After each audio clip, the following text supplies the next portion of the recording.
Hi, I'm Bob, and welcome to Between the Sheets, where we look at Microsoft Excel and related technologies. I was just teaching a PowerPoint class the last couple of days, and the participants wanted to know the best way to bring an Excel sheet into PowerPoint. So I figured I'd show you what I showed them. In Windows, there are two basic ways of doing it, linking and embedding. When you paste an Excel sheet as a link, changes to the Excel source get displayed in the PowerPoint file.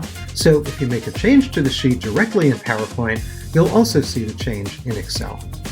When you embed an Excel sheet in PowerPoint, that creates a copy, so changes in one place do not get reflected in the other.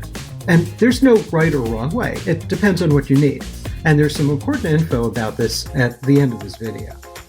Now this uses a Windows technology called object linking and embedding, which has been around for a long time. But OLE does not exist on the Mac, so if you're using a Mac edition of Microsoft Office, your only choice is to embed. I'm going to show you both platforms. So let's take a look, see how it works.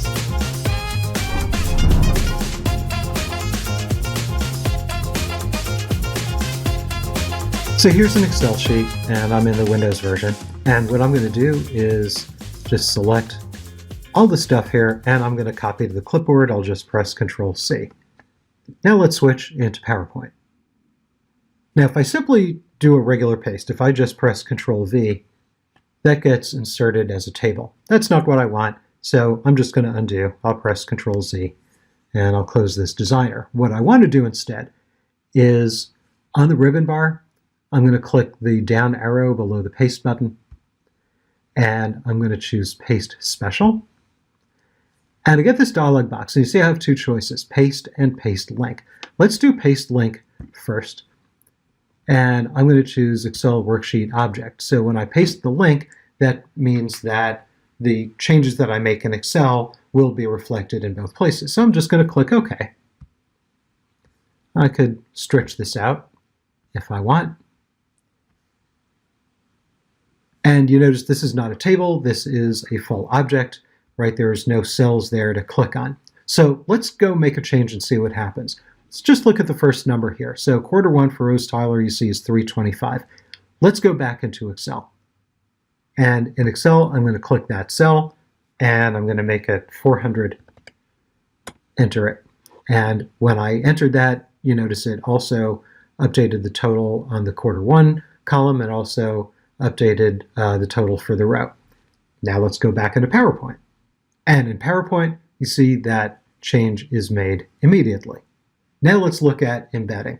I'm just going to create a new slide. I could press Control-M, or I could go up there to New Slide and choose a new blank slide. Go back to Excel. I no longer have that in the clipboard, so I need to select it again. And I'm going to copy to the clipboard. Control-C. Let's go back to PowerPoint. And this time, when I go to Paste and Paste Special, instead of Paste Link, I'm going to stay on the default, which is regular old paste. And I'm going to, again, choose Worksheet Object. Click OK. And like before, it pops it on the screen. So right now, it really doesn't look any different because we see the whole formatted Worksheet Object. And there's that first number is 400. Let's see what happens when we make the change. Back in Excel, let's take that and make it, say, 350. And enter. Now when I go back to the PowerPoint, you notice that change is not reflected in the embedded. Now when I go to slide 1, you see because that's linked, we do see the change, but here in the embedded one, we don't see the change because this is a separate worksheet. So what if I do want to work on this worksheet if I want to make some changes? What I do is I double click it somewhere on the worksheet. It doesn't have to be on that cell, could be anywhere. And notice the screen flickers a little bit, and we have this kind of shaded fuzzy border. And even though we're in PowerPoint, right, and the title bar says Presentation 1 PowerPoint, this is an Excel toolbar. So this is Excel embedded in PowerPoint. So I'm going to take that 400, let's make that 500. And I could do other things because this is really Excel inside PowerPoint. And to get back into PowerPoint, I click outside that fuzzy shaded border. Screen flickers a little bit. We see that's 500, but the sheet that's been linked, we don't see that change reflected. Here's the embedded. Let's go into Excel. And in Excel, you see also it's still 350. It has not updated because the update that we made was only locally in that embedded version, not in the linked version. Okay, that was Windows. Now let's take a look at the Mac edition.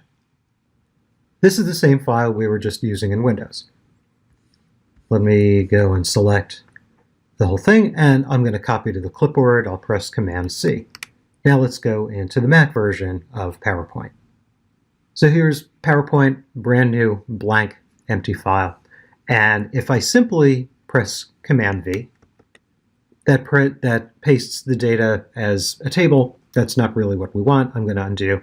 I'll press Command-Z, and I'm going to close this designer. We don't need that. So what I'm going to do instead is, like in Windows, I'm going to click the down arrow on the Paste button on the Home tab of the ribbon, and down on bottom, I'm going to choose Paste Special. Now, in this Paste Special dialog box, you notice that unlike Windows, we don't have the choices of paste and paste link. We only have one choice. I'm going to choose Excel Worksheet Object, click OK, and it pastes in. I can stretch it out if I want. Now, let's look what happens. And I'm just going to take this very first number there, Rose Tyler, Q1. You see that number is 325. So let's go back into Excel for a moment. I'm just going to hit the Escape key, clear off the marching ants. So this very first number, that 325, I'm going to make that 400, let's say. So made that change. That's changed the total down there. That's changed the total over there. Now let's go back into PowerPoint. You notice in PowerPoint, there is no change because these sheets are not linked. So what happens if I want to make that change in there? So what I do is I can double click somewhere on this sheet, and you notice it opens up and it tells me on top on the title bar, it simply says Worksheet in Presentation 1. So this is a copy of the actual worksheet that we're using. So now I'm going to go and make that 400, enter it. I'm going to save it. I'm going to close this sheet. I'll just press Command-W. Now this is the underlying sheet, but let's go back to PowerPoint. And now in PowerPoint, you see that change is made. So that's the way you have to do it if you're using the Mac edition of Microsoft Office. FYI, on both Windows and Mac platforms, Microsoft Word works the same way PowerPoint does on those platforms. So what I showed you in PowerPoint works the same way in Word. And here's something important when you consider whether to link or embed. If you link an Excel sheet into PowerPoint or Word and send that file to someone, you'll need to send the source Excel file also. If you embed the sheet, then you need to send only the PowerPoint or Word file. So until next time, my name is Bob, and this has been Between the Sheets.